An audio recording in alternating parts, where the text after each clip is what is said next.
പരിശുദ്ധ പരമദിവ്യകാരുണ്യത്തിന് നേരവും ആരാധനയും സ്തുതിയും പുകഴ്ചയും ഉണ്ടായിരിക്കട്ടെ. പരിശുദ്ധ പരമദിവ്യകാരുണ്യത്തിന് നേരവും ആരാധനയും സ്തുതിയും പുകഴ്ചയും ഉണ്ടായിരിക്കട്ടെ. പരിശുദ്ധ പരമദിവ്യകാരുണ്യത്തിന് നേരവും ആരാധനയും സ്തുതിയും പുകഴ്ചയും ഉണ്ടായിരിക്കട്ടെ. അമ്മേ പരിശുദ്ധ അമ്മേ, അമ്മേ പരിശുദ്ധ അമ്മേ, ദൈവമാതാവേ, ദൈവമാതാവേ, കൃപാസനത്തിലൂടെ കൃപാസനത്തിലൂടെ ഞങ്ങൾക്കും ഞങ്ങൾക്കും ഞങ്ങളുടെ ദേശത്തിനും ഞങ്ങളുടെ ദേശത്തിനും അമ്മ മാധ്യസ്ഥം തേടിത്തന്ന മാധ്യസ്ഥം തേടിത്തന്ന എല്ലാ അനുഗ്രഹങ്ങൾക്കും എല്ലാ അനുഗ്രഹങ്ങൾക്കും കൃപകൾക്കും ഞങ്ങളിപ്പോൾ ഹൃദയം നിറഞ്ഞ നന്ദി പറയുന്നു. അമ്മേ പരിശുദ്ധ അമ്മേ, പരിശുദ്ധ അമ്മേ, ദൈവമാതാവേ, ദൈവമാതാവേ, 2004 ഡിസംബർ 7-ാം തീയതി ഉച്ച കഴിഞ്ഞ് 2:30 കൃപാസനത്തിൽ സംഭവിച്ച അമ്മയുടെ പ്രത്യക്ഷപ്പെടലിനെ കുറിച്ച് തിരുസഭയ്ക്ക് സമർപ്പിച്ചിരിക്കുന്ന പഠനരേഖകളുടെ മേൽ വസ്തുനിഷ്ഠവും ദൈവശാസ്ത്ര വിധിപ്രകാരമുള്ളതുമായ അന്വേഷണ പഠനങ്ങൾ നടത്തി ആ പ്രത്യക്ഷപ്പെടലിലൂടെ പ്രകടമായ ദൈവമാതാവിന്റെ പ്രത്യേക കരുതലും സംരക്ഷണവും വെളിപ്പെടുത്തുന്ന പീഡിതരുടെ ആശ്വാസവും പ്രവാചകന്മാരുടെ രാജ്ഞിയും വാഗ്ദാനത്തിന്റെ പേടകവും പ്രപഞ്ച പ്രകൃതിയുടെ മാതാവുമായ പരിശുദ്ധ അമ്മയുടെ ഭക്തി തിരുസഭയിൽ കൂടുതൽ പ്രചരിച്ച് ജീവിതത്തിന്റെ ദുരിത ദുരന്ത അവസ്ഥകളിൽ അകപ്പെട്ട് കഴിയുന്ന അനേകായിരം മക്കൾക്ക് ദൈവത്തിന്റെ സാന്നിധ്യവും സന്ധിപ്പും കൂടുതൽ അനുഭവിക്കുക വഴി ആത്മീയ വിശുദ്ധിയും ദൈവശക്തിയും കൈവരിക്കുവാൻ ഞങ്ങളുടെ കുടുംബങ്ങളെ ഇടയാക്കണമേ.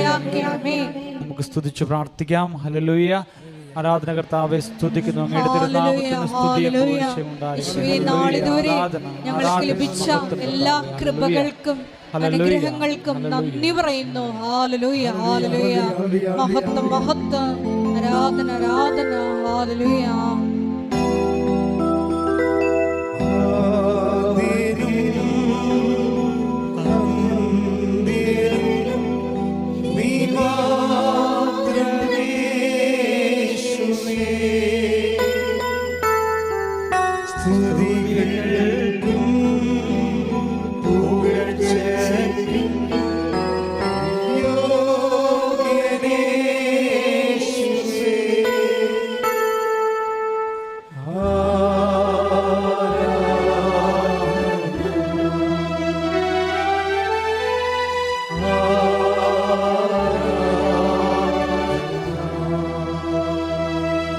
അമ്മേ പരിശുദ്ധ അമ്മേ, അമ്മേ പരിശുദ്ധ അമ്മേ, ഭൂസ്വർലോകങ്ങളുടെ രാജ്ഞിയായ അങ്ങേയ്ക്ക് ഭൗമ സംരക്ഷണത്തിനായി പ്രപഞ്ച പ്രകൃതിയെ തന്നെ തിരുസഭ പ്രതിഷ്ഠിക്കുവാൻ ഈ പ്രത്യക്ഷീകരണം വഴി ഇടയാക്കണമേ. പരിശുദ്ധ അമ്മേ, ജപമാല മാതാവേ, സകല കൃപാസനം പ്രാർത്ഥനകളോടും ചേർത്ത് ഞങ്ങളിപ്പോൾ പ്രാർത്ഥിക്കുന്ന ഈ കുടുംബത്തിന്റെ പ്രത്യേക നിയോഗവും സ്നേഹം നിറഞ്ഞവരെ, ദിവ്യകാരുണ്യ സന്നിധിയിലായിരിക്കുമ്പോൾ മൗനമായി നിന്നുകൊണ്ട് നമ്മൾ ഓരോരുത്തരുടെയും വ്യക്തിപരമായിട്ടുള്ള ജീവിതത്തിലെ നിയോഗങ്ങൾ ദിവ്യകാരുണ്യനാഥന്റെ സന്നിധിയിൽ പരിശുദ്ധ അമ്മയുടെ മധ്യസ്ഥത്തിൽ ത്രിയേക ദൈവ സന്നിധിയിൽ നമുക്ക് സമർപ്പിക്കാം.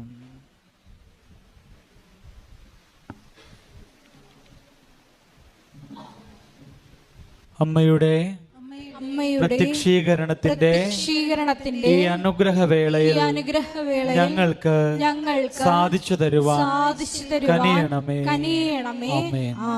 നമുക്ക് സ്തുതിച്ച് പ്രാർത്ഥിക്കാം.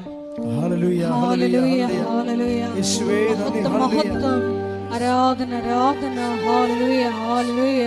പരിശുദ്ധ പരമദിവ്യകാരുണ്യത്തിന് എന്നേരവും ആരാധനയും സ്തുതിയും പുകഴ്ചയും ഉണ്ടായിരിക്കട്ടെ. പരിശുദ്ധ പരമദിവ്യകാരുണ്യത്തിന് നേരവും ആരാധനയും സ്തുതിയും പുകഴ്ചയും ഉണ്ടായിരിക്കട്ടെ. ഏറ്റു പ്രാർത്ഥി. കർത്താവായ ദൈവമേ, കർത്താവായ ദൈവമേ, ഈ സുപ്രഭാതത്തിലെ അങ്ങയുടെ തിരുസന്നിധിയിൽ അങ്ങയുടെ പരിശുദ്ധ അമ്മയുടെ പ്രത്യക്ഷീകരണം സംഭവിച്ച സ്വർഗീയ സ്ഥലമായ അൾത്താരവാതിക്കലെ അങ്ങയുടെ വചനം കേൾക്കാൻ കണ്ണീരിന്റെ കാലത്ത് എന്നെയും എന്റെ കുടുംബത്തെയും ക്ഷണിച്ചതിന് യോഗ്യത നൽകിയതിന് സ്വസ്ഥം ചെയ്യുന്നു. എന്റെ കർത്താവേ, അങ്ങയുടെ തിരുസന്നിധിയിൽ ആയിരിക്കുവാനുള്ള എന്റെ യോഗ്യത ഉറപ്പിക്കുന്ന വിധത്തിലുള്ള ദൈവസ്നേഹത്താൽ എന്നെ അഭിഷേകം ചെയ്യണം, എന്നെ ബലപ്പെടുത്തണമേ. ശ്രുതികട ഹല്ലേലൂയ, ഹല്ലേലൂയ, ഹല്ലേലൂയ, ഹല്ലേലൂയ, ഹല്ലേലൂയ. മഹത്വം, മഹത്വം, ആരാധന, ആരാധന, ദേവനാമേ നന്ദി, ദേവനായ ആരാധന.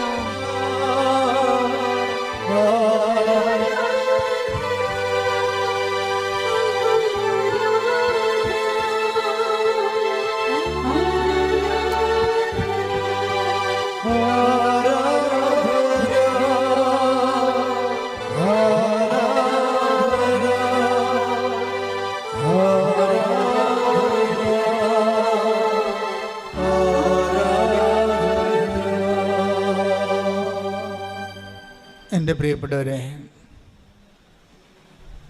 എല്ലാത്തിനും ഒരു മരിങ്ങുണ്ട്. മരിങ്ങെന്ന് പറയുന്നത് ആലപ്പുഴ ഭാഷയാണെന്ന് തോന്നണം.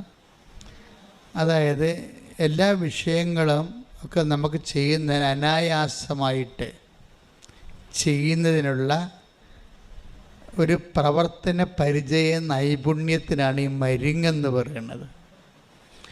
ആരാധനയ്ക്കും ദൈവത്തിൻ്റെ കൂടെ ജീവിക്കുന്നതിനും ഒക്കെ ഒരു മരിങ്ങുണ്ട്. ചിലർക്കത് വളരെ ഈസിയാണ്. ചിലർക്കെന്ന് പറയണത്, വചനം പറയണത് ബലം പ്രാപിച്ചവർക്കെന്നാണ് പറയണത്. കർത്താവ് ഉപയോഗിച്ചിട്ടുള്ള വചനങ്ങളെ ഞാൻ എപ്പോഴും വളരെ ശ്രദ്ധയോടെ വീക്ഷിച്ചിട്ടുണ്ട്. കർത്താവ് തൻ്റെ ഐഹിക ജീവിതകാലത്ത് എടുത്തു പെരുമാറിയിട്ടുള്ള വചനങ്ങളുണ്ട്. അതിലൊന്നാണ് ബലം. നമുക്ക് ഈശോ എന്ന് പറഞ്ഞ് നമുക്ക് ബലം പ്രാപിക്കാൻ പറ്റും. ബലത്തിൻ്റെ ഉള്ള പ്രത്യേകത ബലം നമുക്ക് പ്രാപിക്കാൻ പറ്റുമെന്നുള്ളതാണ്. അങ്ങനെ കുറേ, അതായത് ഇപ്പോൾ സ്നേഹത്തിൻ്റെ പൂർണ്ണതയിലേക്ക് എത്തിച്ചേരാൻ എന്ന് പറയുമ്പോൾ അതിനുള്ളൊരു പൊട്ടൻസി, കുറേ ആധ്യാത്മിക സാധ്യതകൾ വചനം നമ്മുടെ മുമ്പിൽ തുറന്നിടുന്നുണ്ട്. ആ ദൈവസ്നേഹത്തിൻ്റെ പൂർണ്ണതയിൽ എത്തിച്ചേരാൻ എന്ന് വെച്ച് കഴിഞ്ഞാൽ ഇറ്റ് ഈസ് പോസിബിൾ എന്നതിൻ്റെ അർത്ഥം അങ്ങനെ സാധിക്കുമെന്നാണ്. പലപ്പോഴും ഈ ആധ്യാത്മികതയ്ക്ക് പറ്റുന്ന ഒരു അബദ്ധം, ഇതൊരു ബാലികേറാ മലയായിട്ട് അനാദികാലം മുതൽ ഇത് കൈകാര്യം ചെയ്തവരെ എപ്പോഴും ആധ്യാത്മികതയെ ഒരു ബാലികേറാ മലയായിട്ട് ഇങ്ങനെ ആർക്കും പ്രാപിക്കാൻ പറ്റാത്ത രീതി സങ്കീർണമാക്കി കളയും. ഈശോൻ്റെ കാലത്തും ഇങ്ങനെ ഫരിസേയർ ഇതിനെ സങ്കീർണമാക്കി. ഇപ്പം ഞാൻ കഴിഞ്ഞ ദിവസങ്ങളിൽ ഇസ്രയേലിൽ ഉണ്ടായിരുന്ന സമയത്ത് ഞാൻ ശ്രദ്ധിച്ച രണ്ട് കാര്യം. ഒന്ന്, അവരുടെ സാബത്ത് ദിവസമാണ്. സാബത്ത് ദിവസം എന്ന് പറയുമ്പോൾ വെള്ളിയാഴ്ച വൈകുന്നേരമായപ്പോൾ തന്നെ കടകളെല്ലാം പൂട്ടി. സാബത്തിനെ കുറിച്ച് ഞാൻ ഈ ഇസ്രയേലിൻ്റെ ഈ ഇത്രയും നിശബ്ദമായ യുദ്ധകാലത്ത് ഉണ്ടാകുന്ന ഈ ഭയങ്കര സാറ്റർഡേയിലെ എൻ്റെ ധ്യാനം ടെല്ലവീവിലായിരുന്നു, തലസ്ഥാന നഗരിലായിരുന്നു. അവിടെ പട്ടാളക്കാരെ ഒഴിച്ച് ബാക്കിയെല്ലാം ശാന്തമാണ്. കാറുകൾ തന്നെ വല്ല ഇന്ത്യക്കാരൻ്റെ കാറ് ഓടുന്നതെന്നല്ലാതെ അവരുടെ കാറൊന്നും ഓടത്തില്ല. ഭയങ്കരമാണ്. ഈ സാപത്ത് നമ്മൾ നേരിട്ട് കണ്ടപ്പോഴാണ് നമ്മൾ പേടിച്ചു പോയത്. അപ്പോഴും ഞാനൊരു വീഡിയോ ശ്രദ്ധിച്ചപ്പോൾ എന്ന് വെച്ച് കഴിഞ്ഞാൽ അതൊരു മലയാളി ഇട്ടിരിക്കുന്ന ഒരു ബ്ലോഗർ ഇട്ടിരിക്കുന്ന വീഡിയോ ആണ്. എന്ന് വെച്ച് കഴിഞ്ഞാൽ ഒരു കൊച്ചിന്, ഒരു യഹൂദൻ്റെ ഒരു കുഞ്ഞ്, അതിന് നെബുലൈസർ എടുക്കണതാണ്. ഈ റെസ്പിറേഷൻ്റെ പ്രശ്നമുള്ളവർക്ക് ഈ ശ്വാസം എടുക്കത്തില്ല, നെബുലൈസർ മരുന്നൊക്കെ ഇട്ടിട്ട് ഒരു മിഷനാണത്. അപ്പോൾ ഈ മിഷൻ്റെ സ്വിച്ച് ഒരു മലയാളി അവിടെ കെയർ ടേക്കർ അവിടെ ഉണ്ട്, അവരിട്ടിരിക്കുന്ന വീഡിയോ ആണത്. നമ്മുടെ യൂട്യൂബിൽ കിടപ്പുണ്ട് ആ വീഡിയോ, നോക്കണം, നമ്മൾ ഞെട്ടിപ്പോവും. അപ്പോൾ ഈ സാപത്ത് ദിവസം ഇവരുടെ മുറിയിൽ കെയർ ടേക്കർ ഫസ്റ്റ് ടൈം അവിടെ ചെല്ലണതാണ്. ആദ്യമായിട്ട് അവിടെ ചെന്നിട്ട് ആ വീട്ടിലാവത് അവർ വേറെ ഒരു വീട്ടിൽ ജോലിച്ച് കയറുന്നു. പിന്നെ പെട്ടെന്ന് ഇങ്ങോട്ട് മാറ്റി ഷിഫ്റ്റ് ചെയ്താണ്. അവിടുത്തെ വിസ തീർന്നപ്പോൾ അവിടുന്ന് ഒരു ഇൻ്റർവ്യൂ അറേഞ്ച്മെൻറ്റ് ചെയ്താണ് അവരോട് താമസിക്കുക. ഇവരുടെ മുറി വന്നൊരു നൈജീരിയക്കാരൻ മുട്ടുമ്പോൾ ഇവർ പേടിച്ചു പോകും. ഫസ്റ്റ് ടൈമല്ലേ, അയാളെ ഭാഷ അങ്ങോട്ടും ഇങ്ങോട്ടും അറിയാൻ പാടില്ല. ഇവരെ വിളിക്കുകയാണ് പുറത്തേക്ക്. അപ്പോൾ ഈ മനുഷ്യനെ കണ്ടപ്പോൾ ഇവർ പേടിച്ചു പോയി. മലയാളിയാണ് ഇവർ, കെയർ ടേക്കർ. അവർ പോയില്ല, അവർ അകത്ത് വാതിലിട്ട് അടച്ച് ഇരുന്ന്. പിന്നെ കുറച്ച് കഴിഞ്ഞപ്പോൾ വേറെ ഒരാൾ വന്ന് വിളിച്ചു. അപ്പോഴുണ്ട് ഇവൾ തുറന്നില്ല, പേടിയാണ്. അവിടെ ഭാഷ മനസ്സിലാകണില്ല, ഇതെന്തിനാണ് വിളിക്കണമെന്ന് അറിയാൻ പാടില്ല. ആകെപ്പാടെ കുഴപ്പം. അത് കഴിഞ്ഞിട്ട് പിന്നെ സംഗതി ഇവർ ആക്ഷൻ കൊണ്ടൊക്കെ മുഖഭാവം കൊണ്ട് ഇത് ഭയങ്കര ഹൈ എമർജൻസി ആണെന്നുള്ള രീതി പറയുന്നുണ്ടെങ്കിലും ഭാഷകൾ മനസ്സിലാകാത്ത കാരണം ഈ മുഖഭാവം കൊണ്ട് ഇവർക്ക് പേടിയാണ് വരണത്, അല്ലാതെ സിറ്റുവേഷൻസ്. അപ്പം മലയാളിക്കത് ഉൾക്കൊള്ളാൻ അവർ ഉടനെ വാലടച്ചകത്തിരുന്ന് എന്താണ് ഇനി പേടിച്ചിരിക്കുന്നത്, ഈ വീട്ടിൽ വന്നിട്ട് എന്തെല്ലാമാണ് ഇനി സംഭവിക്കാൻ, പുതിയ വീടല്ലേ. കുറച്ച് കഴിഞ്ഞപ്പോൾ അവരുടെ വീട്ടുടമസ്ഥർ ഇങ്ങോട്ട് വന്ന് വാലിട്ട് ചവിട്ടിയാൾ അത്രയും പ്രഷർ ചെയ്തപ്പോൾ ഇവർ തുറന്നപ്പോൾ ഇയാൾ ഇന്നലെ കണ്ട വീട്ടുടമസ്ഥനാണ്. അയാളുടനെ ഇവരുടെ കയ്യെ കയറി പിടിച്ച് വലിച്ചുകൊണ്ട് പോയി. അതല്ല, വൈരാഗ്യത്തിലല്ല, ആ ഒരു സിറ്റുവേഷൻസ് എമർജൻസി ആയതുകൊണ്ട് ആ രീതി പിടിച്ചുകൊണ്ട് പോയി. അപ്പോൾ ഇയാൾ കുറേ പോയി. ചെന്നപ്പോൾ പ്രശ്നമൊന്നുമില്ല. ചെന്നപ്പോൾ എന്താ വെച്ച് കഴിഞ്ഞാൽ ഒരു നെബുലൈസറിൻ്റെ സ്വിച്ച്, നെബുലൈസർ മരുന്നൊക്കെ ഇട്ട് അവർ വെച്ചിരിക്കുകയാണ്, പ്ലഗ് കുത്തി വെച്ചിരിക്കുകയാണ്. പക്ഷേ സ്വിച്ച് ഇടാൻ പറ്റത്തില്ല. അതിന് ഇയാൾ ഇവിടെ സ്വിച്ച് ഇടാൻ വേണ്ടി സ്വിച്ച് ഇട്ട് കഴിഞ്ഞാൽ സാപത്ത് ലംഘനമാണ്. മനസ്സിലായില്ല? നിങ്ങൾ നോക്കിയോ സാപത്ത് നമ്പർ, നിങ്ങളുടെ ഈ യൂട്യൂബിൽ ആ വീഡിയോ കിടപ്പുണ്ട്. സ്വിച്ച് ഇട്ട് കഴിഞ്ഞ് എന്നിട്ട് ഈ മലയാളി ലേഡിക്ക് സാപത്തില്ലല്ലോ, അവരെ വിളിച്ചുകൊണ്ട് പോയി കുഞ്ഞിൻ്റെ വയയിൽ വെച്ചിരിക്കുന്ന ഈ മൗത്ത് പീസിൽ ഈ മോട്ടോർ ബേസ്ഡ് ആയിട്ടുള്ള ആ മരുന്ന് കയറാൻ വേണ്ടി സ്വിച്ച് ഇടാൻ വേണ്ടി വിളിച്ചുകൊണ്ട് പോയതാണ്. സ്വിച്ച് ഇട്ട് കഴിഞ്ഞാൽ സാപത്ത് ലംഘിക്കും. ഭയങ്കരമാണ്. ഇവരെ പിടിച്ചുകൊണ്ടാണ് പോയത്, അത് വേറെ വിഷയം. പക്ഷേ ആ ഒരു വർക്ക് ഇറ്റ്സെൽഫ് സാപത്ത് ലംഘനമാണ്. അപ്പം ഞാൻ ഓർക്കണേ, കർത്താവിൻ്റെ കാലത്ത് ഇത്രയും പ്രശ്നമില്ലായിരുന്നു. കർത്താവിൻ്റെ കാലത്തൊരു ചെരുപ്പിൻ്റെ വള്ളിയൊക്കെ പൊട്ടിയാൽ മാത്രമേ ആ യഹൂദൻ അവിടെ നിൽക്കും. ചെരുപ്പിൻ്റെ നടക്കുന്ന യാത്രയിൽ ചെരുപ്പിൻ്റെ വള്ളി പൊട്ടിക്കഴിഞ്ഞാൽ യഹൂദൻ അവിടെ നിൽക്കും. എന്തിനാണ്? സൂര്യാസ്തമയം വരെ അവിടെ നിൽക്കും. ചെരുപ്പ് കളയത്തില്ല അവൻ. ഭയങ്കര സാധനം. നമ്മളൊക്കെ മലയാളിയാണെങ്കിൽ ചെരുപ്പ് പറഞ്ഞ് ദൂരെ കഴിഞ്ഞ് പോകും. ആ കളയത്തില്ല, ഒരു സാധനം നഷ്ടപ്പെടുത്തത്തില്ല. അവിടെ നിൽക്കും. അവിടെ നിന്നിട്ട് സൂര്യാസ്തമയം ആയി കഴിയുമ്പോൾ സാപത്ത് ഫ്രീ ആയില്ലേ, അപ്പം പിന്നെ കൈകൊണ്ട് ചെരുപ്പ് പൊക്കുമ്പോൾ ചുമടെടുത്തുന്നായി. ചെരുപ്പ് പൊക്കുമ്പോൾ ചുമടെടുത്തുന്നല്ലേ, അപ്പോൾ അത് സാപത്ത് ലംഘനമാണ്. അതുകൊണ്ട് ചെരുപ്പ് കളയാതിരിക്കാൻ വേണ്ടി ആ പാവപ്പെട്ടൻ അവിടെ നിൽക്കും. അത്രയും സീരിയസ് ആണ് സംഭവം. അപ്പോൾ കർത്താവിൻ്റെ കാലത്ത് സ്പിരിച്വാലിറ്റി ഭയങ്കര ഒരു ബാലികേറ മലയായിട്ട് വരും. ഇതൊക്കെ പാലിക്കാൻ ആർക്ക് പറ്റും? പരിചയർക്ക് മാത്രമേ പറ്റത്തുള്ളൂ. അങ്ങനെയുള്ള ആൾക്കാർക്ക് മാത്രമേ. അപ്പോൾ അതൊരു ന്യൂനപക്ഷത്തിൻ്റെ കയ്യിൽ ആധ്യാത്മികതയും ദൈവവും ഒതുങ്ങിപ്പോകുന്ന ഒരു ദുരന്ത കാഴ്ചയാണ് ഈശോ കാണുന്നത്. വെറും ഒരു ന്യൂനപക്ഷം എന്ന് വെച്ച് കഴിഞ്ഞാൽ ഇപ്പം തന്നെ അവിടുത്തെ ആ സാപത്ത് പാലിക്കുന്ന റബ്ബി വർഗമില്ലേ, അവരവിടെ ജോലിക്കൊന്നും പോണില്ല. ഇസ്രയേലിൽ അവർക്ക് വേണ്ടി മാത്രം ശമ്പളം കൊടുക്കുന്നുണ്ട്. അവരുടെ മക്കളെ പഠിപ്പിക്കുന്നുണ്ട് ഫ്രീ ആയിട്ട്.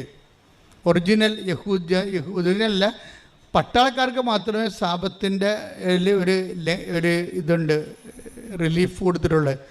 അവർ ഞങ്ങൾ ചെല്ലുമ്പോഴൊക്കെ ആ ടെൽബാബിൽ ഞങ്ങൾ അവിടെ ക്യാമ്പിലായിരുന്നു ഞങ്ങൾ ധ്യാനം നടത്തിയത്. കാര്യം ഇറ്റ സമയത്ത് അത് അത്യാവശ്യമാണ്. 10,000 ആൾ കൂടിയിരിക്കുകയല്ലേ. അപ്പോൾ പട്ടാളക്കാർ ചുറ്റോടിയിട്ടുമുണ്ട്. ഇതൊക്കെ അവരുടെ നല്ല എനിക്ക് ഇഷ്ടപ്പെട്ടതെന്ന് വെച്ച് കഴിഞ്ഞാൽ അവരെല്ലാം ഭയങ്കര ഹാപ്പിയാണ്. നമ്മളാണ് ഇവിടെ യുദ്ധം കേട്ട് പേടിച്ചുകൊണ്ടിരിക്കണത്. അവരവിടെ ഭയങ്കര ഹാപ്പിയാണ്, വളരെ ഹാപ്പിയാണെന്ന് വെച്ച് കഴിഞ്ഞാൽ അവർ ഭയങ്കര ടോക്കറ്റീവാണ്, അങ്ങോട്ടും ഇങ്ങോട്ടും ഇൻട്രാക്ട് ചെയ്യുന്നുണ്ട്. അവർ എന്താണ് ബർഗർ എന്താ സാധനമൊക്കെ കഴിക്കുന്നുണ്ട്, കോള കുടിക്കുന്നുണ്ട്. അതിന് സാപത്തിൽ നിന്ന് അവർക്ക് മാത്രം റിലീഫ് ഉണ്ടെന്ന് തോന്നുന്നത്. പക്ഷെ അവർ വളരെ സിമ്പിളായിട്ടാണ് അവിടെ വ്യാപരിക്കണത്. അല്ലാതെ ഒന്നും ഇപ്പം നമ്മളാരിങ്ങനെ യുദ്ധം എന്ന് പറഞ്ഞു കഴിഞ്ഞാൽ ധ്യാനമൊന്നും ഈ ഗവൺമെൻറ് അനുവദിക്കത്തില്ല. ഉടനെ 144 പ്രഖ്യാപിക്കൂട. അപ്പം നമ്മൾക്ക് എന്തുമാത്രം കോൺഫിഡൻസ് ഇല്ലാത്തൊരു വർഗ്ഗമാണെന്ന് നമ്മളെന്നൊക്കെ മനസ്സിലായി അവിടെ ചെന്നപ്പോൾ. നമ്മൾക്കാണ് ഇവിടെ ഉണ്ടെങ്കിൽ അപ്പം തന്നെ ഇവിടെ ഈ ആൾ കൂടാൻ സമ്മതിക്കത്തില്ല. അവിടെ കേരളത്തിൻ്റെ 3/4 ഇതുള്ളൂ. ഇതൊരു സംഭവത്തിൽ ഇത്രയും ആൾക്കാർ കൂടുമ്പോൾ അവരവർക്കും ക്യാഷായിട്ട് വല്ലതും ഉണ്ടായി എല്ലാം ചാകത്തില്ലെന്ന് വിചാരിച്ചുകൊണ്ട് അവർ ഇത് അനുവദിക്കത്തില്ല. പക്ഷെ അങ്ങനെയല്ല, യഹൂദൻ നല്ല ആത്മവിശ്വാസമാണ്. ഈ 10,000 ആൾക്കാർ കൂടി അവർ കൂളായിട്ടിരിക്കണം. അപ്പം അത് വേറെ ഒരു ജനതയാണത്. ദൈവത്തിൻ്റെ അഭിഷേകം പ്രാപിച്ച അനാദികാലം മുതലേ ദൈവത്തിൻ്റെ സാന്നിധ്യത്തിൻ്റെ കോൺഫിഡൻസിൽ അവരങ്ങനെ ജീവിക്കുകയാണ്. ഞാൻ എന്താ പറയാൻ പോകുന്നത് വെച്ച് കഴിഞ്ഞാൽ, ഇത്രയും അച്ചിട്ടതായിട്ടാണ് ഇവർ സാബത്ത് ഈ കാലങ്ങളിൽ പോലും പാലിച്ചുകൊണ്ട് പോണത്. ദാറ്റ് മീൻസ് പക്ഷെ ആർക്ക് പറ്റും? ആർക്കും പറ്റത്തില്ല ശരിക്കും. അതായത് ഈ ന്യായപ്രമാണം ഇത്രയും കഠിനമാണെങ്കിൽ ആർക്കിത് പാലിക്കാൻ പറ്റുമോ എന്നുള്ളത് കർത്താവിൻ്റെ കാലത്ത് തന്നെ ഒരു പ്രശ്നമായിരുന്നു. ആധ്യാത്മികത ആർക്കും പാലിക്കാൻ പറ്റാത്തൊരു വിഷയമായിട്ട് ഡെവലപ്പ് ചെയ്തു. ഇന്ത്യയിലും ആ അസുഖം ഉണ്ടായിട്ട് കുറേ പേര് ഇങ്ങനെ സിദ്ധന്മാരുടെ മുമ്പിൽ ക്യൂ നിൽക്കുന്നവരാക്കി ഇന്ത്യ മാറ്റിക്കളഞ്ഞു. ഒരു കൺസൾട്ടേഷൻ അല്ല സംഭവം, മറിച്ച് ആധ്യാത്മികയുടെ മൊത്ത വ്യാപാരവും അതിൻ്റെ മൊണോപ്പൊളിയും ഒരു ന്യൂനപക്ഷത്തിൻ്റെ അടുത്ത് ഒതുങ്ങേണ്ട ഒരു ആധ്യാത്മികത, അത് ഫേക്കാണ് ശരിക്കും. ഇപ്പം യമനിയമ ആസന, പ്രാണായാമ, പത്താസന, സമാധിയിലൂടെ അങ്ങനെ പോകാൻ സാധാരണ മനുഷ്യർക്ക് പറ്റത്തില്ല. ബുദ്ധിസത്തിനും ബ്രഹ്മണിസത്തിനുമൊക്കെ പറ്റിയിട്ടുള്ള സംഭവം ഈ സാധാരണ മനുഷ്യർ ഇവർ അവോയ്ഡ് ചെയ്ത് കളയും. ഇതുതന്നെയാണ് ഫരിസേയസത്തിന് സംഭവിച്ചത്. സാധാരണ മനുഷ്യർക്ക് ബാലികേല മലയാക്കിയത് മാറ്റും, അപ്രാപ്യമാക്കി കളയും. അപ്പം മറ്റവർ പറയുന്ന ദൈവാനുഭവങ്ങൾ മാത്രമേ, അതിൻ്റെ അപ്പക്കഷ്ണം കൊണ്ട് ഇവർ എറിഞ്ഞു കൊടുക്കുന്ന അപ്പക്കഷ്ണം കൊണ്ട് ഇവർ സദുപദേശങ്ങളെ കൊണ്ടൊക്കെ ഇവർ ജീവിക്കേണ്ടി വരും. അപ്പം മനുഷ്യൻ 1% മാത്രം ദൈവത്തിൻ്റെ ബ്രാൻഡഡ് ആയിട്ടുള്ള സ്പിരിച്വൽ ഫാദേഴ്സായിട്ട് മാറും. ബാക്കി 99% എപ്പോഴും ഇവരുടെ ഭിക്ഷാന്തഹികളായിട്ട് ഇവർ ഒരു ആധ്യാത്മിക അടിമവർഗം സൃഷ്ടിക്കപ്പെടും. ഇതുകൊണ്ട് ഈശോ എന്നാ പറഞ്ഞു കഴിഞ്ഞാൽ, ഈശോ ഇതെല്ലാം കണ്ടതിന് ശേഷം ഈശോ ജോയേലിൻ്റെ ദീർഘദർശന കാലത്ത് ഈ വിഷയത്തെക്കുറിച്ച് ഈശോ വരുമ്പോൾ ഈ വിഷയം പൊളിച്ചെഴുതുമെന്ന് പറഞ്ഞായിരുന്നു. ഈശോ വരണ കാലത്ത് അതാണ് ഈശോയുടെ ഒരു സ്പേസ് എന്ന് പറയണത്. ഈശോയുടെ ഒരു ഹിസ്റ്റോറിക്കൽ സ്പേസ് എന്ന് പറയണത് ജോയേലിൻ്റെ സ്പേസാണ്. ജോയേൽ പറഞ്ഞായിരുന്നു, എന്താ പറഞ്ഞത്? 2:38 അന്നാളുകളിൽ പറഞ്ഞ് എൻ്റെ ആത്മാവിനെ ഞാൻ എല്ലാവർക്കും വർഷിക്കും. അതാ മൊണോപ്പൊളി തട്ടി തകർക്കുമെന്നാണ് പറഞ്ഞത്. മൊണോപ്പൊളി അതിനുശേഷം അവൻ ആദ്യം തന്നെ ചെയ്തത്, ആദ്യം തന്നെ ഇവർ സൈഡ് ലൈൻ ചെയ്ത ആൾക്കാരെ ആദ്യം അഡ്രസ്സ് ചെയ്യും. ആദ്യം സൈഡ് ലൈൻ ചെയ്തിരിക്കുന്നത് കള്ളന്മാരുടെ കൂട്ടത്തിൽ പെടുത്തിയിരുന്നത് ഇടയന്മാരെയാണ്. ഇടയന്മാർ കള്ളന്മാരായിട്ട് റബ്ബികൾ ബ്രാൻഡ് ചെയ്തിട്ടുണ്ടായിരുന്നു. അപ്പം കള്ളന്മാരായിട്ട് ഇടപെടുത്തിയിട്ട് രാത്രി ആടുകളെ സൂക്ഷിക്കാൻ വേണ്ടി വീട്ടിൽ നിന്ന് ഇറക്കി വിടുന്നൊരു വർഗമായിരുന്നു അവർ. നാട്ടിൽ നിർത്തത്തില്ല അവരാ. പൊതുജീവിതത്തിൽ ഇടയന്മാരില്ല. ഇസ്രായേലിൻ്റെ പൊതുജീവിതത്തിൽ ഇടയവർഗമില്ല. അവരെ ആടിൻ്റെ കൂടെ ഇറക്കി വിടും. എന്നിട്ട് അവർ സന്ധ്യയാകുമ്പോൾ വരും.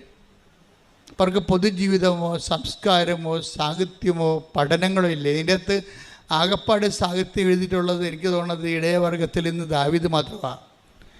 ദാവീദിൻ്റെ പ്രത്യേക സാഹചര്യത്തിൽ കുറേ ഇടയ സങ്കീർത്തനങ്ങൾ ഉണ്ടായിട്ടുണ്ട്. അത് വീട്ടിൽ നിന്നുണ്ടായിരുന്ന ഒഴിവാക്കലുകളും അവഗണനകളും കൂട്ടത്തിലുണ്ടായിരുന്ന ജെസ്സിയുടെ മക്കളിൽ ഏറ്റവും മോശമായിട്ട് ഇവനെ തിരിഞ്ഞു കളഞ്ഞതും ഒക്കെ, പിന്നെ ദൈവത്തിൽ ഇവനെ അദമ്യമായിട്ട് ആശ്രയിക്കാനുള്ള ഇടവരുന്ന് ആ ആത്മബന്ധത്തിൽ നിന്ന് ഇവൻ സങ്കീർത്തനങ്ങൾ എഴുതിയിട്ടുണ്ട്. എല്ലാം ഇടയ സങ്കീർത്തനങ്ങൾ തന്നെ എല്ലാം എഴുതിയിരിക്കണത് തന്നെ. മുക്കാലും മനോഹരമായ 23-ാം സങ്കീർത്തനമൊക്കെ ഈ ഇടയാനുഭവത്തിൻ്റെ ഭാഗമാണ്. അപ്പം ഇത് ഇങ്ങനെ അതൊരു ദാവീദ് എൻ്റെ ആധ്യാത്മികത ഒരു വേറിട്ട ആധ്യാത്മികതയാണ്. പക്ഷെ പൊതുവെ നമ്മൾ പറയുമ്പോൾ ഇടയന്മാരെ പ്രാന്തവൽക്കരിക്കപ്പെട്ടിട്ടുള്ള, അതായത് ഇങ്ങനെ മാർജിനലൈസ് ചെയ്തിരിക്കുന്ന ഒരു വർഗമാണ്. അവർക്ക് ആത്മാവ് ഉണ്ടെന്ന് വരെ റാബികൾ അംഗീകരിക്കാൻ വലിയ ബുദ്ധിമുട്ടാണ് റാബികൾക്ക്.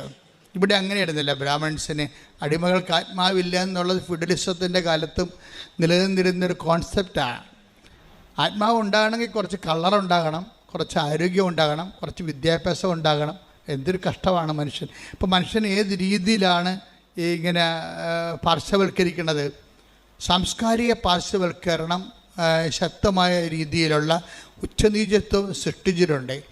ഈ മതിലിനെയാണ് ഈശോ സ്വന്തം ശരീരം കൊണ്ട് ഇടിച്ചു പൊളിച്ചെന്ന് പൗലോസ് പറയുന്നത്. എല്ലാത്തിനെയും ഇങ്ങനെ മനുഷ്യനെ അസ്പർശ്യമാക്കാൻ വേണ്ടി കെട്ടിയുയർത്തിയിട്ടുള്ള സാംസ്കാരിക മതിലുകൾ, പിന്നെ അപ്പാർത്തീഡിൻ്റെ മതിലുകൾ, വർഗ വിശ്വാസഭേദത്തിൻ്റെ മതിലുകളെ എല്ലാത്തിനും ഈശോ അതെല്ലാം പരിഹാരം ചെയ്തുകൊണ്ട്, ശരീരത്തിൽ പരിഹാരം ചെയ്തുകൊണ്ട്, ശരീരത്തിൽ മരിച്ച് ശരീരം ഉയർത്തെഴുന്നേറ്റുകൊണ്ട് ഇത് ആധ്യാത്മികത മുഴുവനും അവൻ്റെ നാമത്തിൽ ആശ്രയിക്കുന്ന ആർക്കും സൗജന്യമായിട്ട് കിട്ടാൻ പറ്റുന്ന രീതിയിൽ ഈശോ വിപ്ലവകരമായൊരു മാറ്റം ഈ മേഖലയിൽ ഉണ്ടാക്കിയെടുത്തുകൊണ്ട് തന്നെയാണ് അവൻ എന്നും സ്തുതിക്കപ്പെടേണ്ടവനായി മാറണത്. സ്തുതിക്കട്ടെ. ഹല്ലേലൂയ.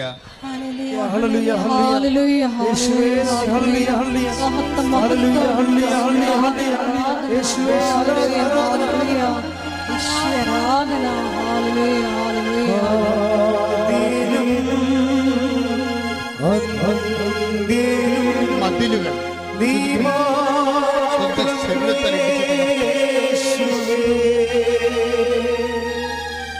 സ്തുതികൾ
എഫെസ്യസ് 2:14-15.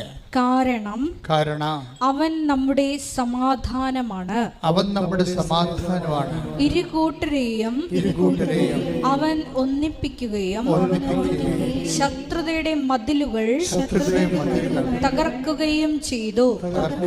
കൽപ്പനകളുടെയും ചട്ടങ്ങളുടെയും ആധിപത്യം അവൻ തന്റെ ശരീരത്തിലൂടെ ഇല്ലാതാക്കി.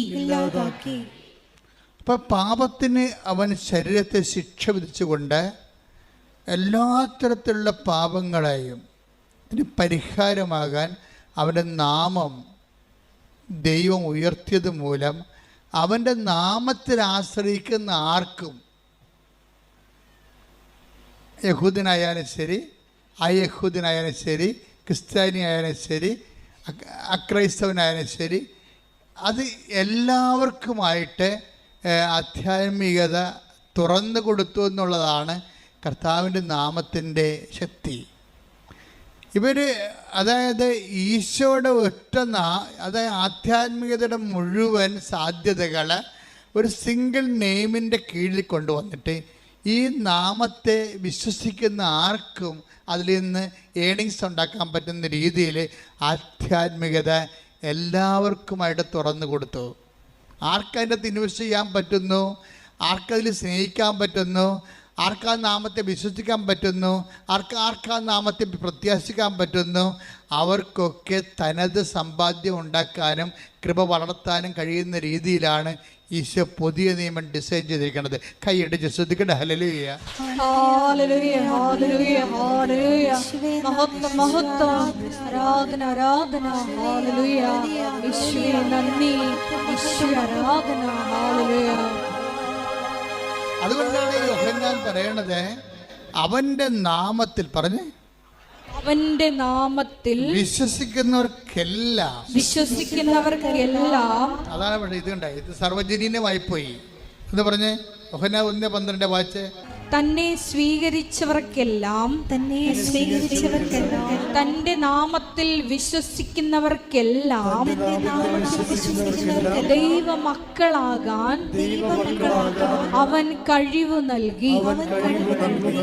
ഭയങ്കര, അതായത് ഉടമ്പടിയുടെ ഏറ്റവും ടോപ്പ് വചനങ്ങൾ ഒത്തിരി, ഉടമ്പടിയുടെ കീനോട്ട്സുകൾ ഒത്തിരി ഉണ്ട്. കീനോട്ട്സ് അല്ല, കീ വേഡുകൾ.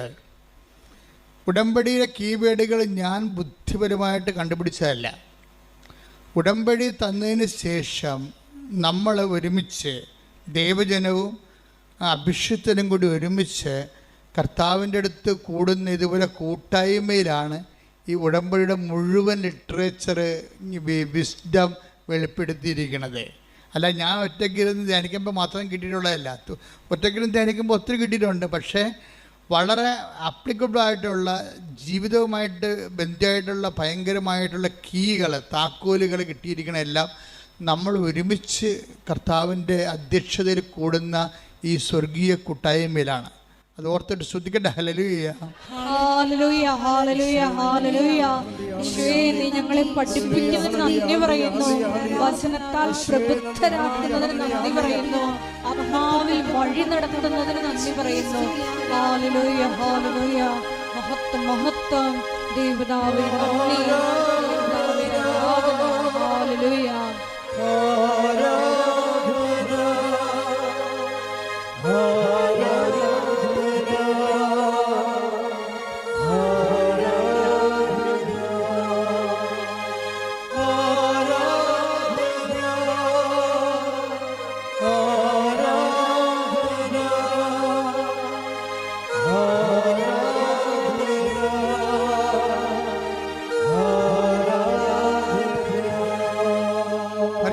പരമദിവ്യകാരുണ്യത്തിന് ആരാധനയും സ്തുതിയും പുകഴ്ചയും ഉണ്ടായിരിക്കട്ടെ. എപ്പോഴും നിങ്ങൾ ശ്രദ്ധിക്കേണ്ട ഇതാണ്, ഉടമ്പടി ധ്യാനം മറ്റു ധ്യാനങ്ങളും തമ്മിലുള്ള ഒരു വ്യത്യാസം ഞാൻ കണ്ടിരിക്കുന്നത്, എനിക്ക് തോന്നിയിട്ടുള്ളതാണ്. നിങ്ങൾക്ക് എങ്ങനെ തോന്നിയെന്ന് എനിക്കറിയത്തില്ല. എനിക്ക് തോന്നിയിരിക്കുന്നത് ഇതൊരു നമ്മൾക്ക് വളരെ ചിന്തിച്ച് ആലോചിച്ച് സുവിശേഷം ആപ്ലിക്കേറ്റ് ചെയ്യാൻ പറ്റുന്ന രീതിയിലുള്ള ഒത്തിരി സൂത്രവാക്യങ്ങളായിട്ട് ബൈബിളിലെ ഓരോ വചനവും ഓരോ സൂത്രവാക്യങ്ങളായിട്ട് ഫോർമാറ്റ് ചെയ്ത്, നമുക്കറിയാമല്ലോ 2 സൂത്രവാക്യങ്ങൾ കൊണ്ടാണല്ലോ നമ്മൾ സൊല്യൂഷൻസ് ഉണ്ടാക്കുന്നത് കെമിസ്ട്രിയിലെ. അതുപോലെ ബൈബിളിലെ ഓരോ വചനങ്ങളും വചനം എന്നതിനേക്കാൾ ഒരു വചനം ഒരു ഫോർമുല ആയിട്ട് മാറും, അല്ലെങ്കിൽ ഒരു ഇക്വേഷനായിട്ട് മാറും, സമവാക്യമായിട്ട് മാറും. ദൈവവാക്യങ്ങളിൽ തന്നെ സൂത്രവാക്യങ്ങളുണ്ട്, സമവാക്യങ്ങളുണ്ട്. എന്ന് വെച്ച് കഴിഞ്ഞാൽ ഇപ്പോൾ ഉദാഹരണം, ഇപ്പം നിങ്ങൾ പറഞ്ഞിരിക്കുന്ന വാക്ക് എന്താണ്? യോഹന്നാൻ 1:12 എന്താ പറയണത്? ഒന്ന് വായിച്ചേ. യോഹന്നാൻ 1:12. തന്നെ സ്വീകരിച്ചവർക്കെല്ലാം, ഒന്ന് പറഞ്ഞേ, തന്നെ സ്വീകരിച്ചവർക്കെല്ലാം, തന്റെ നാമത്തിൽ വിശ്വസിക്കുന്നവർക്കെല്ലാം ദൈവമക്കളാകാൻ അവൻ കഴിവ് നൽകി. അപ്പൊ യേശുവിൻ്റെ നാമത്തിൽ വിശ്വസിക്കുന്നവർക്ക് എല്ലാമാണ്. ചിലപ്പോൾ ഞാൻ ചിലപ്പോൾ 1960 ജനിച്ച ആളാണ്. എനിക്ക് യേശുവാണ് ദൈവമെന്ന് മനസ്സിലായത് 63-ലോ 64-ലോ ആണ്. അപ്പോൾ ദാറ്റ് മീൻസ് അത്രയും കാലത്തെ ഒരു 60 കൊല്ലത്തെ എക്സ്പീരിയൻസാണ് ജീസസുമായിട്ടുള്ളത്. നിങ്ങൾക്ക് ചിലപ്പോൾ 6 ദിവസത്തെ എക്സ്പീരിയൻസേ ഉണ്ടാകത്തുള്ളൂ. 6 ദിവസം മുമ്പായിരിക്കും നിങ്ങളിൽ ചിലർ ഒരു ഉടമ്പടി ധ്യാനമാ ഇതൊക്കെ ജീസസിൻ്റെ ഒരു സാക്ഷ്യം കേട്ടത് 6 ദിവസമായിട്ടുള്ള. ഈ 6 ദിവസം ആയിട്ടുള്ള ആളും 60 ദിവസമായിട്ടുള്ള ആളും ചില സമയത്ത് ഒരേ പ്ലാറ്റ്ഫോമിൽ വരുമ്പോഴേ രണ്ടുപേർക്കും ഒരേ അനുഭവം കിട്ടിയെന്ന് വരാം. അതാണ് ജീസസിൻ്റെ ഒരു പ്രത്യേകത. 6 ദിവസമായിട്ടുള്ളെങ്കിലും അതായത് ഇത് ആർക്കും ഇതിൻ്റെ അകത്തുനിന്ന് ആർജിക്കാം, ഷെയർ ചെയ്യാം. നമ്മളെ അവൻ്റെ നാമത്തിൽ വിശ്വസിക്കണം, അത്രയേ ഉള്ളൂ വിഷയം. ഈ വിശ്വസിക്കുമ്പോഴുണ്ടാകുന്ന പ്രശ്നം എന്ന് വെച്ച് കഴിഞ്ഞാൽ, ഇപ്പം ഞാൻ കഴിഞ്ഞ ദിവസങ്ങളിൽ പറയുമായിരുന്നു, ഇപ്പം ഞാനൊക്കെ ഒന്ന് ഭിത്തിയിട്ട് ഇടിച്ചു കഴിഞ്ഞാൽ എത്ര കിലോ വെയിറ്റ് ഭിത്തിയായിട്ട് കൊള്ളും? ഫിസിക്കലായിട്ട് പറഞ്ഞാൽ വല്ല 10-20 കിലോ വെയിറ്റ് കൊള്ളും ഭിത്തിയായിട്ട്. ഒരു ബോക്സറാണെങ്കിൽ ഇടിക്കുന്നത് ട്രെയിൻഡ് ബോക്സർ, അല്ലെങ്കിൽ ഒരു കുംഫു അല്ലെങ്കിൽ കരാട്ടക്കാരൻ, അവരാണെങ്കിൽ ഒരു ചിക്കിടാച്ചി അടിച്ച് ഒരു വെട്ട് കൊടുത്തു കഴിഞ്ഞാൽ 300 കിലോനാണ് കൊള്ളണത്. വ്യത്യാസം കണ്ടില്ലേ? ഇപ്പം ഞാൻ ഭിത്തിയായിട്ട് ഇടിച്ചു കഴിഞ്ഞാൽ 30 കിലോനാണ്ട വെയിറ്റാണ് അവിടെ വീഴേണ്ടത്. പക്ഷേ ഒരു ട്രെയിൻഡ് ബ്ലാക്ക് ബെൽറ്റുകാരൻ അടിച്ചു കഴിഞ്ഞാൽ 300 കിലോ കൊള്ളും. എന്താ കാര്യം? ഈ വ്യത്യാസം വചനത്തിൽ വരുന്നുണ്ട്. ഇപ്പം യേശു കർത്താവാണെന്ന് ഞാൻ പറയണം, നിങ്ങൾ പറയണത് വ്യത്യാസമുണ്ട്. അവിടെ ഈ വ്യത്യാസമാണ് നിങ്ങൾ ഉടമ്പടി അഡ്രസ്സ് ചെയ്യേണ്ടത്. കാര്യം 300 കിലോനോ 600 കിലോനോ ഒക്കെ നമ്മളെ ട്രെയിനിങ് അനുസരിച്ചാണ് ഇതിൻ്റെ ഒരു പ്രഖരശേഷി എന്ന് പറയണത്. ഇപ്പോൾ യേശു കർത്താവാണെന്ന് നിങ്ങൾ പറയുന്നു, ചിലപ്പോൾ 5 കിലോനെ ചിലപ്പോൾ അതിന് പ്രഖരശേഷി ഉണ്ടാകത്തുള്ളൂ. ഞാനിപ്പോൾ ഒരു മുഴ കണ്ടു കഴിഞ്ഞാൽ ഞാനെക്കുറിച്ച് ദിസ് ഇസ് ദ ലോർഡ് അത്രേ പറയത്തുള്ളൂ. ആ മുഴ ചിലപ്പോൾ കാണാൻ സാക്ഷ്യം കേട്ടാൽ മനസ്സിലാകത്തില്ലേ? ഞാൻ ഈ എന്ത് സമയം കിട്ടണം എനിക്കിവിടെ? ഒരു സെക്കൻഡൊക്കെ കിട്ടണ്ട, 5 സെക്കൻഡൊക്കെയാണ് കിട്ടണത്. ആ സമയത്ത് എന്തുകൊണ്ടാണ് ഈ സാധനം കർത്താവ് ആ സാക്ഷ്യത്തിൽ നിന്നാണ് ഞാൻ നോക്കണത്, അല്ല എനിക്കറിയത്തില്ല. എനിക്ക് ചിലപ്പോഴേ പറയാൻ പറ്റത്തുള്ളൂ ആയിസൊക്കെ നീ സാക്ഷ്യം പറഞ്ഞോളാൻ പറയും. ഒരു 100 പേര് വരുമ്പോൾ അതിൽ ഒരാളോട് ഞാൻ പറയും ആയിസൊക്കെ നീ സാക്ഷ്യം പറഞ്ഞോളാൻ പറയും. എന്ന് വെച്ച് കഴിഞ്ഞാൽ അപ്പം എനിക്ക് ഒരു കർത്താവ് എനിക്കൊരു ഇൻഡ്യൂഷൻ തരും ഇറ്റ് ഇസ് ഓക്കെ ആണെന്ന്. ഡോക്ടർ എന്ത് പറഞ്ഞാലും ശരി, അവളെ കർത്താവ് സുഖപ്പെടുത്തിയെന്ന് കർത്താവ് എനിക്ക് നോട്ട് തന്നു കഴിഞ്ഞാൽ അപ്പം തന്നെ ഞാൻ ഓൺ ദി സ്പോട്ടിൽ ഞാൻ പറയും സാക്ഷ്യം പറഞ്ഞോളാൻ പറയും. പക്ഷെ മറ്റുള്ളവർ പലരും വീട്ടിൽ പോയതിന് ശേഷം ടെസ്റ്റൊക്കെ ചെയ്ത് വന്നിട്ടാണ് പറയണത് സാക്ഷ്യം പറയണത്. എന്താ സംഭവം? നിങ്ങൾ പറയണതില്ല ഞാനും പറഞ്ഞിരിക്കണത്. എന്താ പറയണത്? This is the Lord. അത്രയേ ഉള്ളൂ കാര്യം. നമ്മൾ പറയണത് സെയിമാണ്, പക്ഷേ ഇഫക്റ്റ് വ്യത്യാസമുണ്ട്. ഇത് നിങ്ങളിത് ഉടമ്പടിയിലിരിക്കുന്നവരിത് മനസ്സിലാക്കണം. ഓരോ ദിവസം ചെല്ലും തോറും ഈ കഴിവ് വർദ്ധിപ്പിക്കണം. ഇപ്പം മനസ്സിലായില്ലേ? എന്താ പറഞ്ഞത്? 1:12 എന്താ പറഞ്ഞിരിക്കേണ്ടത്? അത് ഒരു സൂത്രവാക്യമാണ്. എന്താണ്? അവൻ്റെ നാമത്തിൽ പറഞ്ഞേ, അവന്റെ നാമത്തിൽ വിശ്വസിക്കുന്നവർക്കെല്ലാം ദൈവമക്കളാകാനുള്ള കഴിവ് നൽകി. എബിലിറ്റി, കഴിവ് നൽകി, കപ്പാസിറ്റി നൽകിയെന്ന. കപ്പാസിറ്റിക്ക് ഒരു കുഴപ്പമുണ്ട്. എന്താ കാര്യം? ഈ 20 കിലോന് ഒരു കപ്പാസിറ്റിയാണ്, 200 കിലോന് ഒരു കപ്പാസിറ്റിയാണ്. ഉടമ്പടിയുടെ ഗുണമെന്ന് പറയണത് നിങ്ങളുടെ ദൈവമക്കളാകാനുള്ള കഴിവെന്ന് പറയുമ്പോൾ എന്താണ് ആ കഴിവ്? എന്താണ് ആ കഴിവ്? നമുക്കറിയാമല്ലോ, മുള്ളിനെ മുള്ളുകൊണ്ടെടുക്കണം. ഇപ്പം നമ്മുടെ കൃപാസന വ്യാഖ്യാനങ്ങളുടെ രീതി എന്താ? അതൊരു ശാസ്ത്രീയമായ അക്കാഡമിക് വ്യാഖ്യാനമല്ല. അത് പരിശുദ്ധാത്മാവ് ഇതേ ജനറയിലുള്ള ഇതേ ഫാമിലിയിലുള്ള വചനങ്ങൾ പരിശുദ്ധാത്മാവ് തന്നെ നേരത്തെ പറഞ്ഞിട്ടുണ്ടാകും, അതിന് ശേഷവും പറഞ്ഞിട്ടുണ്ടാകും, ചിലപ്പോൾ അതിന് മുമ്പും പറഞ്ഞിട്ടുണ്ടാകും. അപ്പോൾ പരിശുദ്ധാത്മാവ് പറഞ്ഞിരിക്കുമ്പോൾ ഒരു സിംഗിൾ പേഴ്സണാണല്ല ഇത് പറയണത്. 2000 കൊല്ലം മുമ്പ് പറഞ്ഞാലും 1000 കൊല്ലം മുമ്പ് പറഞ്ഞാലും 500 കൊല്ലം മുമ്പ് പറഞ്ഞാലും അതിന് ശേഷം പറഞ്ഞാലും പറയുന്നത് പരിശുദ്ധാത്മാവല്ലേ, ദൈവവചനം. അപ്പോൾ ദൈവവചനം സെയിം ടോപ്പിക്ക് വീണ്ടും കൈകാര്യം ചെയ്യുമ്പോൾ സ്വാഭാവികമായിട്ട് ഒരാൾ തന്നെയാണ് പറയണമെന്നുണ്ടെങ്കിൽ വലിയ അർത്ഥത്തിന് വ്യത്യാസം വരാൻ സാധ്യതയില്ല. ഇപ്പോൾ ഉദാഹരണത്തിന് ഞാൻ പറയാം. എന്താ കാര്യം? ഇപ്പം അവൻ്റെ ഒന്ന് പറഞ്ഞാൽ അവൻ്റെ നാമത്തിൽ വിശ്വസിക്കുന്നവർക്കെല്ലാം ദൈവമക്കളാകാനുള്ള കഴിവ് നൽകി. അപ്പൊ ഈ മക്കളെന്ന് പറഞ്ഞിട്ടില്ലേ അവിടെ? അപ്പൊ ദൈവമക്കളുടെ കഴിവെന്താ?